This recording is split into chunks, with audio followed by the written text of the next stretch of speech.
Okay, this is a quick, hopefully, quick video about how I use Nina, nighttime imaging and astronomy application for capture of subs for astrophotography. Now I'm using a remote desktop here, so it might get a bit slow from time to time. But basically, I'm assuming that you have all of the prerequisites in place and that you've gone to nighttimeimaging.eu, downloaded Nina, you've downloaded the ASCOM platform, you've downloaded your ASCOM drivers, you've tested that everything is connected and is working properly. Now, my own equipment I have connected to Nina here, or to this computer. It's a Vixen Starbook 10 type of mount. I have an Edge HD 800 telescope with a Moonlight focuser, a Celestron OAG, with the guide camera is a QH Wi-Fi 3174M, if I remember correctly, and the main imaging camera is an ASI, a ZW ASI 1600 mm, cool, so one of the older ones. I also have a filter wheel from ZW, which is a 7-position 36 millimeters wheel that has LRGB, H-alpha, S203 filters in. And this is all driven by a computer that's actually mounted directly on the mount itself, so I can have a permanent kind of imaging setup. Okay, so first things first. Obviously, before I start anything with Nina, I'll typically be using SharpCap, the Pro version, to do polar align of the scope if there's need for any tweaking. I'm in Japan, so I mean, sometimes earthquakes might change things a bit, or my house, which is made out of wood, might just shake a little bit too much and it gets disadjusted, so I'd use SharpCap for that. There is a procedure to do it in Nina, but I've actually never used it and I have no idea how it works. Okay, so let's open up Nina, and the flow there is still being enhanced, so there's some things that need to be still enhanced, but you can see I have my profile, which is I have currently a copy of the default profile and my default profile. Neither of them has my proper camera because I've been basically doing tests with it, but you'd be greeted by this screen after you do the first setup with the equipment that you have already connected in the past. So the camera here is actually it's using my guide cam, which is not correct. I'll switch that back to the ASI, and then you can see it has my filter wheel, focuser, and telescope with the focal length of my Edge HD plus for reducer in there. So I'm gonna load this profile, and so when you first start you won't have like the cameras set up, but you can see you have an equipment tab at the top left. The icon is still not awesome, but it will get fixed at some point, and then that's where you can basically connect your equipment. So what you can do is, or what I'll do typically is I'll select my camera, I'll just click on connect, and the camera gets connected. While I'm at it, I might actually cool the camera to here -10 degree. So the ASI cameras typically they already have a procedure to take quite a bit of time to reach the target temperature, so typically there's no need to use a minimum duration here at the bottom, but if you want to, you can actually set, like say that you want the cooling to -10 degrees, which is my setup right now, to take at least 5 minutes. I'm keeping that to 0, and then I just click on that button to start the cooling process, and you can see the cooler is now on. Cooler power is at now 10%. You can see that the chip temperature will go down very quickly, then we have, you can see a chart with my cooler power and my temperature going down. Okay, so while that's happening, I'll be checking my camera settings, gain, offset, and USB limit. Typically for this camera, I do use 200 for narrowband and I'd be typically using a USB limit of 80 just in case. And then I can go to the next step, which is the filter wheel. I have my ZW filter wheel set up in ASCOM here. Of course, you can go into the setup screen and see what's happening, and I don't need to do anything in here. I'll just press OK, and then this button to connect. And you can see I have my list of filters. Currently, they have all of the names properly because I've set them up in the ASCOM driver. You might have filter 1, filter 2, filter 3, etc. in your case. And of course, I can select a filter, like I want to go to H-alpha, click on change, and this will actually go to the H-alpha filter. I'll go back to the luminance, standard luminance filter. Okay, so we've connected the camera, the filter wheel. Now's the time for the focuser. I have a Moonlight focuser connected to that telescope. I can open up the settings there to check that everything's peachy and everything's good. It's on COM3, so I'll just cancel that and I'll just connect to it. And now the focuser is connected. From this window as well as from other windows, you're able to control it. We don't have like move buttons like plus 100 steps, plus 10 steps, minus yet, so it's going to be I guess at some point it's going to be added. For the moment, you can just like, okay, if I want to move 100 steps out, I'll just be changing that to 2 and click move, and now it's moving to 204 and it's at 204, and I'll just get it back down to 104 and everything's good. Also, if the focuser supports temperature compensation, you can turn it on there. I personally prefer not to use that because the focuser could move while you're exposing, which can cause issues. You have the rotator tab. I don't have a rotator, so I'm not using that. There is a manual rotator that you can set up. It's your hands. But I've never actually used that. It is supposed to be useful for the framing wizard, but I've never actually gone into that, so I'm not gonna comment on that for the moment. Just for the heck of it, I'll just connect it, and when rotation is requested, a notification will pop up to rotate manually. Sounds good. I have the Celestron OAG off-axis guider, so it's very easy to actually rotate my equipment. I've never really done it before though. Then we have the telescope. Again, I need to have the proper ASCOM driver with the proper settings. Starbook 10 is actually connected via a network cable. Everything's fine. I can connect to it. And what's pretty cool as well is that if Nina detects that the coordinates of your site that are set up in Nina and the one from the telescope are different, it will suggest that you download the ones from the telescope into Nina. And I'll show you where that is set up in Nina because it's very important. Now we have most of the equipment selected and connected. You have also the guider, but I haven't launched PhD2 yet. I typically do it at the end, so I'm not going to do anything. Just for information, we also have a direct guider. I'll just connect this one for the moment, which is basically a way to give pulse guide commands to the mount directly without needing a separate guide scope and guide camera, and so you can set a certain number of seconds, and then the scope will be moved when dithering is set up by a certain time of a guide pulse in a random direction.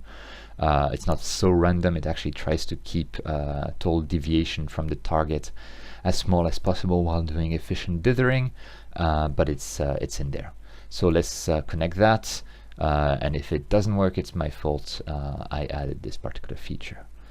Okay, so next step is I'm not going to do anything else in here besides going to options for now.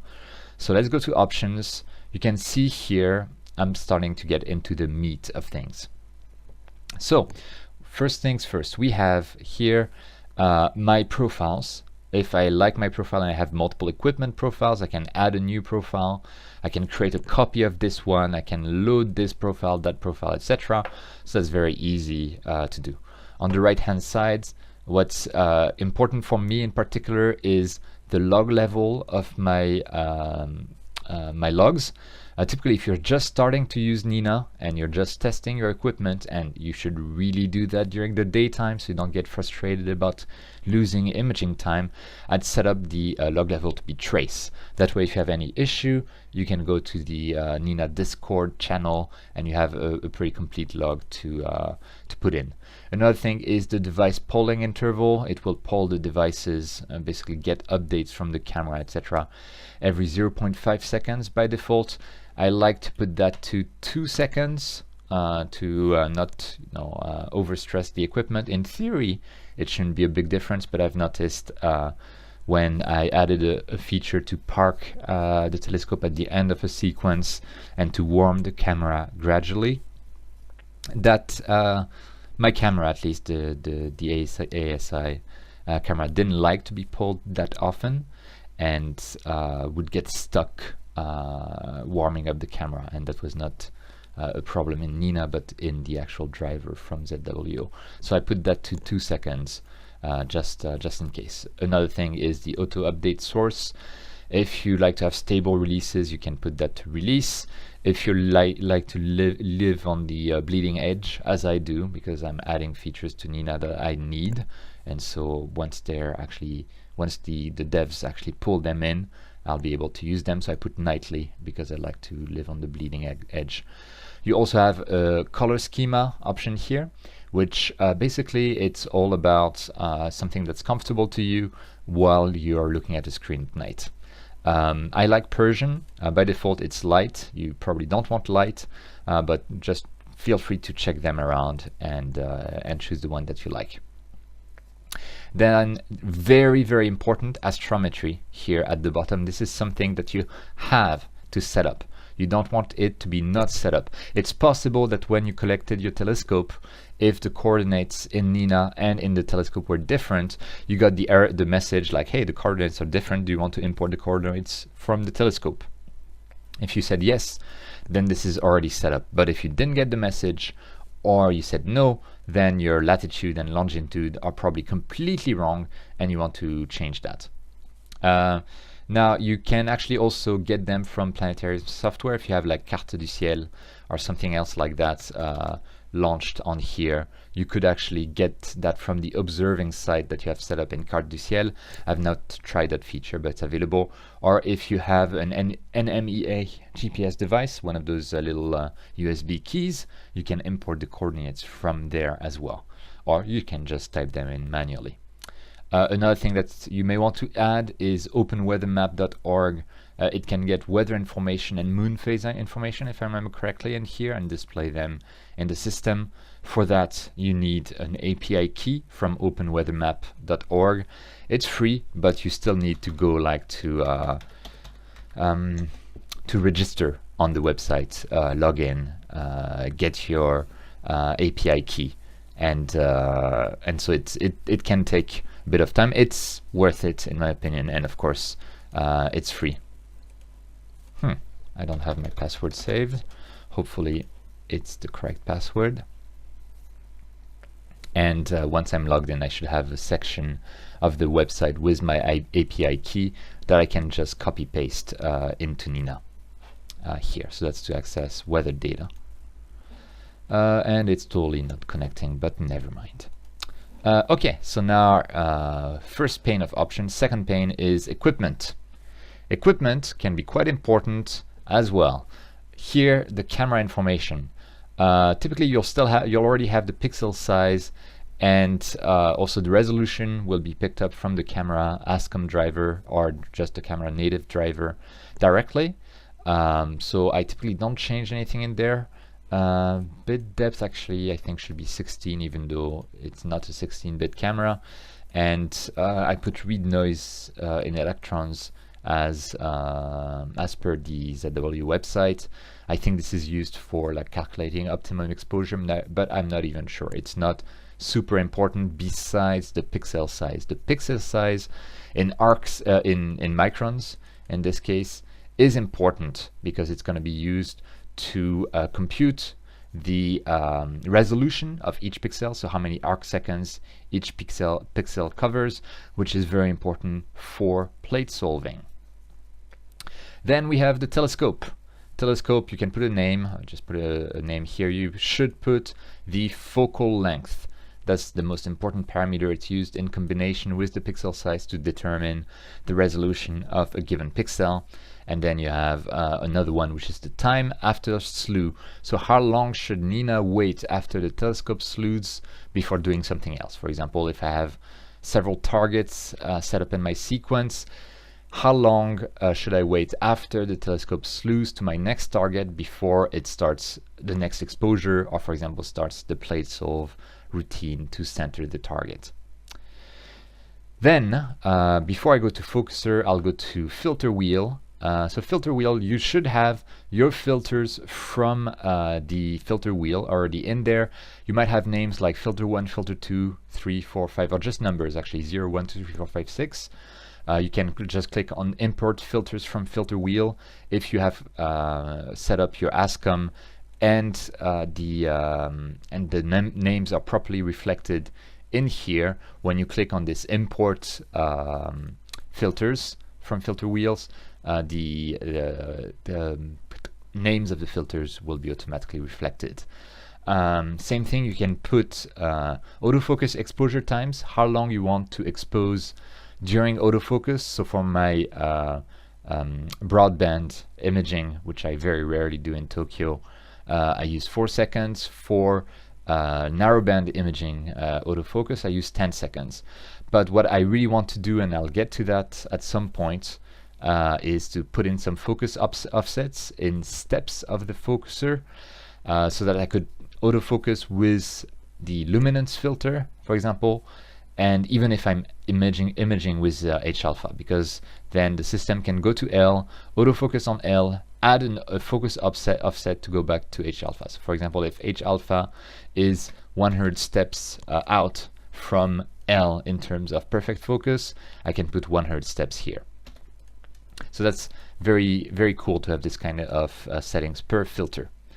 Now that I've talked about this, I can go into the focuser section, which is about how to really do autofocus and whether you want to use those filter offsets that are set up here, if you have them set up. So I could say yes, but they're all 0, so that's not going to do anything. I can choose my autofocus step size. I found that for my particular setup, 40 steps of the focuser is good. The way that this works is that together with the autofocus initial offset steps, here I have 4 steps. Basically, from when I click on autofocus, it will first take an exposure at the current focuser position to get a baseline, and then at the end, if you get a worse HFR, what is it? HF, high half flux ratio, something like that. I don't even remember what it stands for, but a measure of how precisely you are in focus. It will take 1 exposure there as a baseline.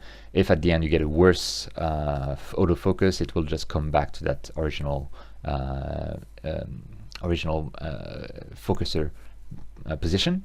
But once it's taken that first exposure, it will move the focuser out by 4 times 40, right? So 160 steps in my case, and then it will take an exposure, measure the HFR, then it will move 40 steps inward, get the HFR, 40 more steps inward, get the HFR, 40 more steps inward, get the HFR, etc., until it gets a nice focus curve and it can actually figure out what the focus point is.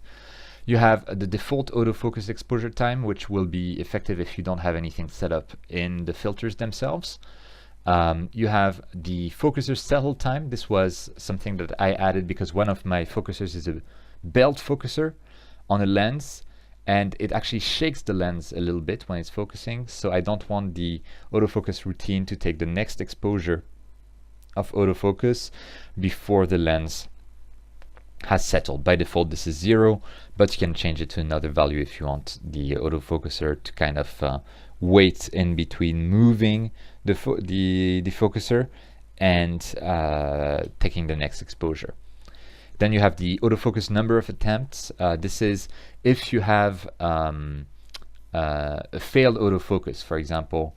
It tried to autofocus, maybe there was wind, something bad happened, it couldn't perform the autofocus correctly, got a worse autofocus than you started with, then it can try again. By default this is 1, you only want to try once, but you can try multiple times. And then you have the number of frames per point. I mentioned that at each autofocus step it will take 1 exposure and get a measure of how tight the stars are. It can actually take multiple exposures per point and take an average. This is if you want to be very, very paranoid about your autofocus, which I am. I'm the one who added this feature. To just like I did the number of attempts, because I really don't want a sequence to be ruined in the middle of the night just because autofocus didn't work properly. So I've actually done a lot of work on the autofocus and star detection and OSC sensor support for autofocus in the recent nightlies of Nina. Okay, and then we go to the guider settings, and the guider settings you have the link to PHD2, so you really want to go in here and go and select PHD2 here. You want to have the server URL and port you probably don't want to change unless you know what you're doing. PHD2 dither pixels, that's the size of your dither. I have 5 pixels here. Whether you want to dither RA only, you should only put that to on if you have only a guider, sorry, like the Ioptron Sky Guider Pro or whatever, that does not have a deck axis per se, or not a motorized deck axis. So you can only dither in RA, and then you can just select that. You have the settle pixel tolerance, so how many pixels from the baseline of PHD2 will be considered as the dither having the guider having settled properly after a dither operation, for example. And then you have a settle timeout. If PHD2 just takes forever to settle properly, you can say that after 40 seconds it's gonna go back to normal. Just go back and keep guiding, and then the next exposure in the sequence will also be taken. And then we have the minimum settle time. So it's same principle there. You want to wait at least 10 seconds. Actually, 5 seconds is probably good for me. 5 seconds until for at least 5 seconds for the scope to settle down after a dither. And then you have here the direct guide duration. This is in seconds. This is how long a pulse guide should be sent to the telescope when it's doing a dither using my the direct guider here. I have 2 seconds at that focal length. Actually 1 second, even maybe 0.5 seconds is enough. One of the things as well, if I remember correctly, if you select PHD2 and you click on connect and PHD2 is not launched, Nina will automatically launch PHD2 and it will automatically connect the equipment on PHD2. You can see it's cloudy today. So that's pretty convenient as well. You don't even need to launch PHD2 manually. So that's another little advantage there. Now let's go to the next step, which is imaging.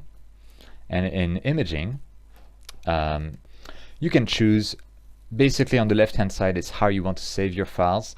The first thing you want to set up is the file path. It's not set up by default. I have it to my D drive under Nina. You want to browse this and select a proper folder for that. So that's really really important. I still have Sequence Generator Pro, I think, on this machine. I haven't used it in a while. Yeah, I still have it. I bought their license even from version 2 to version 3 too. Anyway, so you want to set up a folder here and validate. You also may want to change the way that things are saved here, and actually something I wanted to do for ages and I keep not doing is I want to create a folder with the target name. So you can see I have I think I can double click on what is it? Wasn't there a target name? Yes. Target name, I double clicked, it got appended to the end. I'm gonna put it at the start because I want to basically have a folder with the target name, and then the image type, whether it's a flat, light, dark, etc. And then the file name itself will contain the date and time, the filter used, the sensor temperature for me, the exposure time, and the frame NR. What was that? Frame NR, it's number of the frame, of course, frame number. Haha, there we go. One thing that can be useful to do as well is, because from PHD2, if you have PHD2 connected, Nina will be getting the curve. It gets the RMS as per during each exposure, so it will put in it can put in the average RMS that you had during any given exposure, and then you could use that to exclude exposures during which the guiding was obviously out of whack. So that's one of the parameters, like the RMS in pixels or in arc seconds. That can be pretty cool to use. So that's in terms of saving the files. You can change the folders, change the file name, that kind of stuff. Then we have the automated meridian flip. So when you get close to meridian, you probably want to put that to enabled, unless you have like a small mount, like with my AZ or AZ, whatever they call it, GTI mount, which is originally an Alt-Az mount, but can be mounted in equatorial mode. I use it with a 135mm lens. It's a very small imaging train, and it never hits the tripod, so I don't even bother doing a meridian flip. But here there's several parameters that are important. There's the you want to enable it, how long it will wait after the meridian is crossed before initiating the flip. That can be important because some mounts will not recognize that they're past the meridian until like a couple of minutes after the meridian. So even if you try to make them flip, they will not, because they still think it's not time. So it's probably a good idea to put that to 3 minutes. Of course, you need to make sure that the mount will actually support going past the meridian by that amount. So 3 minutes is what, almost 1 degree, so 0.75 degrees roughly past the meridian. And so you want to make sure that your mount supports going that far. My Starbuck 10, I think I have set it up like it can go up to 5 degrees, so that's roughly 20 minutes past meridian. Then I have whether to use this telescope side of Pierre. If you use SGP Sequence Generator Pro, you might be used to having seen a message like, your telescope does not support side of Pierre, you cannot do a meridian flip. Here, it's actually usually you don't want to use the telescope side of Pierre, but there are some mounts, like apparently Celestron mounts, whose ASCOM drivers will, whose pointing model will actually will anticipate a meridian cross. So if you try to slew to a target that's very close to the meridian but not past the meridian yet, Celestron will actually place the scope past the meridian, so you don't need to do a flip. But because Nina doesn't know that, when you reach the meridian, Nina would do a flip, and it would put back the telescope to a pre-flip position. And the way to avoid that is to use the telescope side of Pierre, which is reported by the telescope. It can tell you basically pretty much whether the OTA is on the east side or the west side of the telescope. So in other words, whether the meridian has been crossed or not. I set it to off, and unless you have a specific reason to not set it to off, you should set it to off as well. Then you have recenter after the flip. This will be using plate solving. If you have a plate solver installed, which you really should, you should set it to on. You want the scope settle time after the flip, same as like the telescope, are very similar to the settle time here after slew. And you have the pause before meridian in minutes. I prefer to give it 1 minute before the meridian to pause. So that's for the automatic meridian flip. which will be performed automatically by Nina based on your target coordinates and of course on your observation site coordinates. Never forget to set them up here. Cool. So next point is the image options. We have the auto stretch factor, the black clipping, and then tons of little things there. So this is interesting part. Let me first take an exposure here, just so you see how an exposure looks like when you're not doing anything. It's probably going to be full of clouds. Yeah, there's nothing really visible in there, but you can see I have the histogram here on the right. Let's take a longer exposure, see what that gives us. Let's wait until it's done. Here we are. We can see the histogram there, and we can also try to detect stars. In theory, it should not detect any stars in there, and it didn't, so that's good.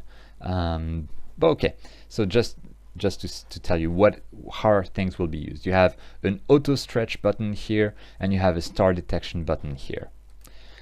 How is that related? Here you have the auto stretch factor, which is basically the background level that you want to achieve, almost as in percent.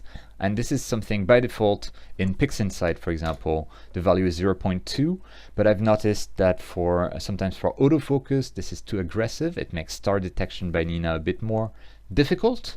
So I set it up typically to 0.1. Even with my OSC sensor, I put it to 0.05. Feel free to experiment with that. If you have trouble with autofocus, changing this auto stretch factor can be a big help.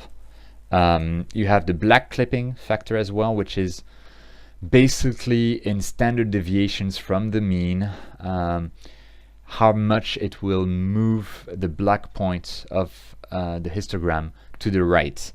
And here it will move it up to 2.8 standard deviations from before or left of the mean. That's another thing that you can play with for autofocus star detection if you're having issues. Sometimes I had to put it to -1 in very light polluted conditions.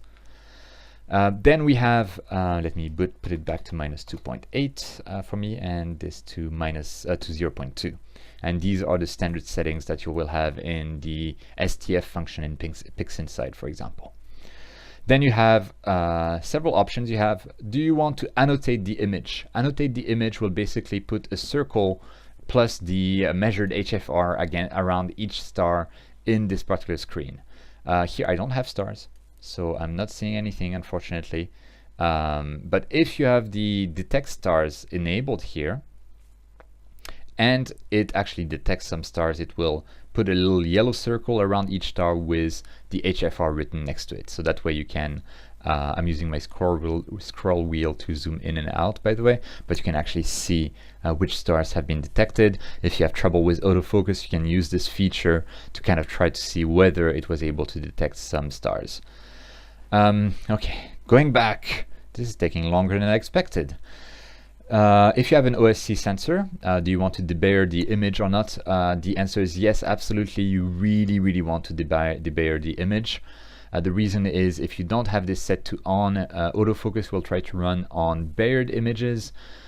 Autofocus uses a sort of edge detection for detecting the stars.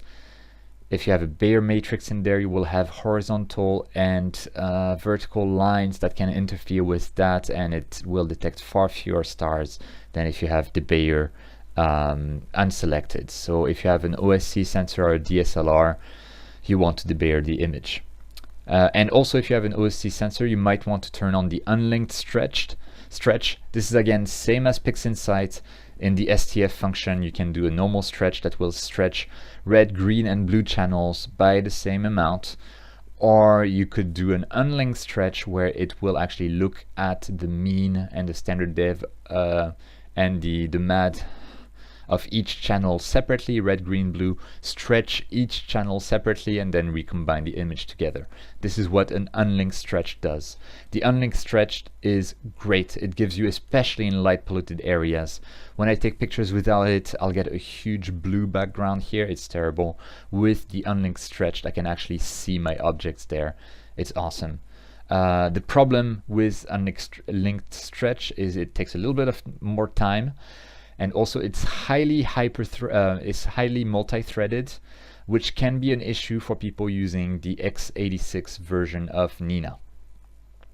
Talking about x86 version, something I failed to mention earlier is, by default, if you can, you should totally run the x64 version of Nina if you have a 64-bit version of Windows and a 64-bit computer, and all of your equipment and ASCOM drivers come in 64-bit versions.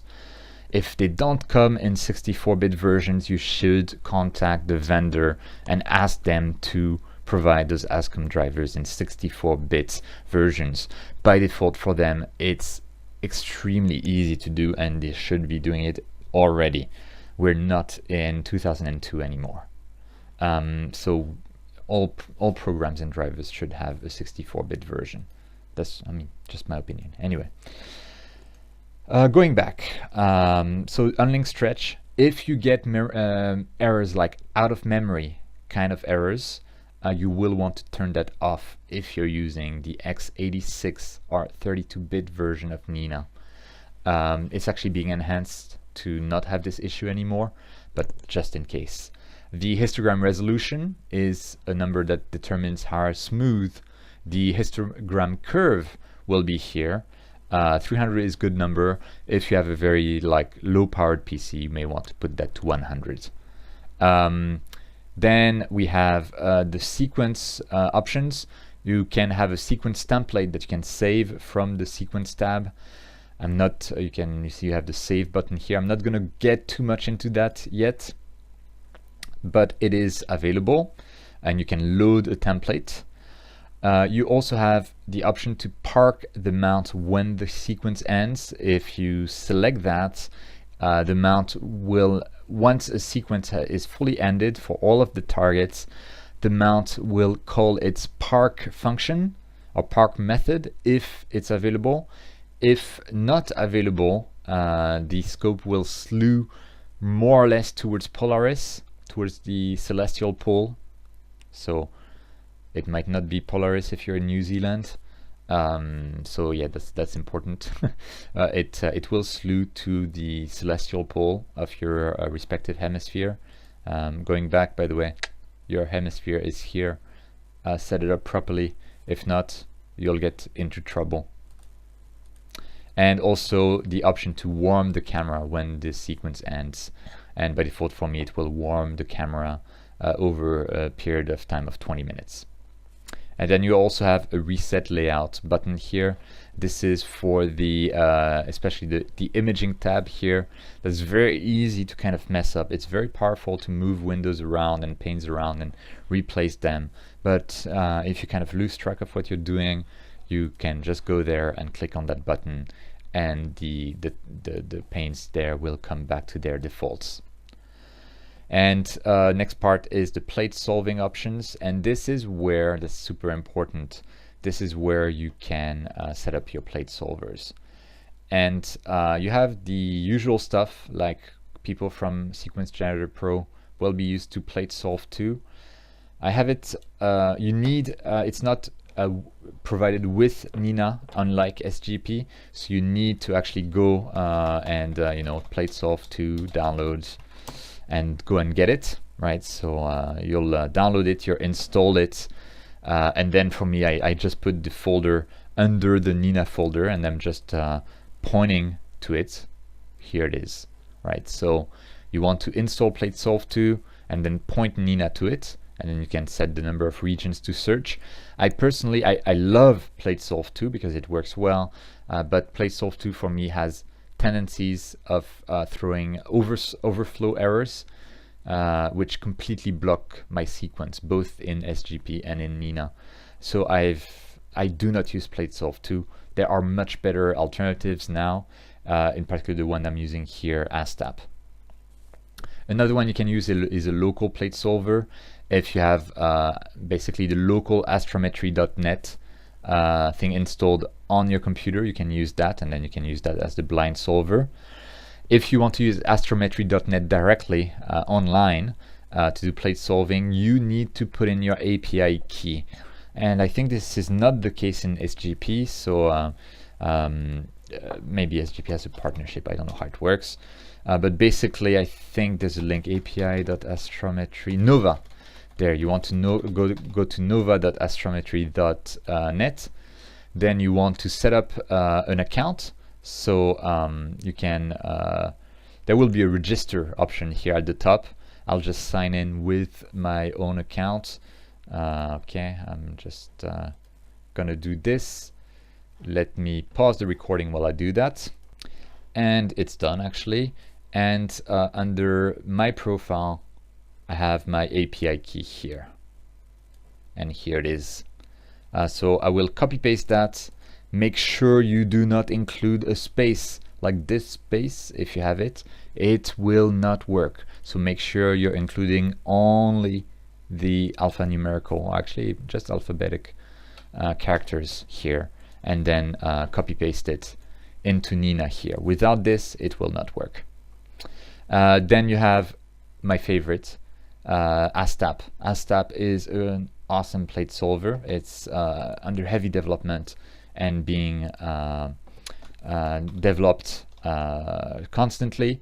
It's at this link. I think you have the link directly in Nina or maybe you don't. Maybe you don't.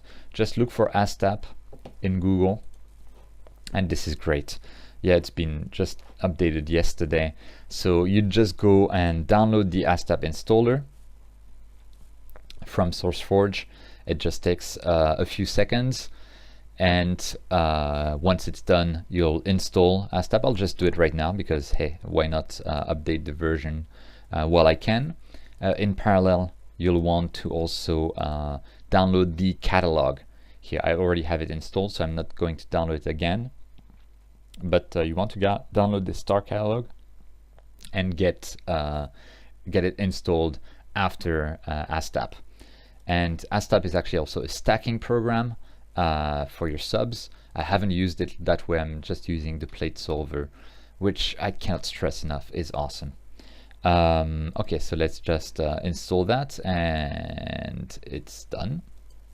Cool. Everything's good, and we can go back to Nina. And what you want to set up for this plate solver is the location of astap.exec. So here it is under program files, 64-bit application. Awesome. You have also the search radius. Here I have it of 30. The downsample factor, how much you want the image to be resized before provided to ASTAP or after provided to ASTAP. I'm not sure when it happens, but how much you want to downsampled by, and the maximum number of stars that it will use. And I cannot recommend this program enough. It's great. It's fast. It's at least as fast as PlateSolve 2. It's reliable. It doesn't give you overflow errors. It's great. And then you have AllSky Plate Solver, which is yet another program. This one is actually kind of an implementation of local-astrometry.net. So it can be used as a blind solver. Same thing, you'll want to download it, set it up. I haven't really done it before, so you're on your own if you're trying to do that. And then you have the exposure time for your plate solving, the filter that you want to use. So yeah, it's really recommended. I still haven't done it, but it's really recommended that you measure your focus offsets, use a bright filter for plate solving with a short exposure time to save some time, and then it will use those offsets. And then you can choose like how much error you want to have in arc minutes, rotation tolerance if you have a specific rotation in mind, and maybe I want to turn off the rotator because maybe it would try to rotate or ask me to rotate in the middle of a sequence, and I don't want that. So I'm not quite sure there, but by default I'll just assume I have decent rotation, decent angles, and I will disconnect my rotator. This will only be effective if the rotator is connected. I have the number of attempts here, how many times it will try to plate solve before it fails. This is something I added recently, because again, if you have wind when this exposure happens, then you may want to fix that. And So it could have like 3 attempts and then having 10 minutes between attempts. And that is great because it also provides a sequence recovery mechanic, right? Because if it gets cloudy suddenly, it cannot plate solve. It will try to plate solve after slewing to a new target. If it fails, it will try a second time 10 minutes later. If it fails, it will try a third time 10 minutes later. If that fails again, actually it will not even try to center a target anymore. It will just keep on capturing, just kind of hoping that it's in the correct vicinity. And you know, if there's a chance that your sequence can be recovered, then why not? Okay, so that's, sorry about that. That's how it is working there. And finally, we have the Planetarium tab. And this is for connection to external Planetarium software like Carte du Ciel. It can connect to Carte du Ciel, Stellarium, The SkyX, or HNSky. Honestly, I have not used that feature, so I cannot really give you more information. But there's been a lot of work into it. So yeah, if you want an integration with the Planetarium software, feel free to go there. So that's it for the initial equipment setup and option setup of Nina, going into the weeds there. This was a much longer video than I expected. I hope you watched it in 2 times speed. You really should have if you didn't. And I hope it's useful to you guys. If you have any issues, you'll want to go to the website, go to Discord there, and it should launch the Discord channel. You could have a username there, and click continue, and it will come here. So this is how this is working, and I hope you enjoyed this video. Next video I will go into the details as to how to use the other tools like the Sky Atlas to find targets, the Framing Wizard, the Flat Wizard, which I've actually never used, so I might not give you any walkthrough on that yet, and the Sequencer, as well as this amazing imaging tab that has tons of stuff in there. Okay, so thank you very much and see you next time.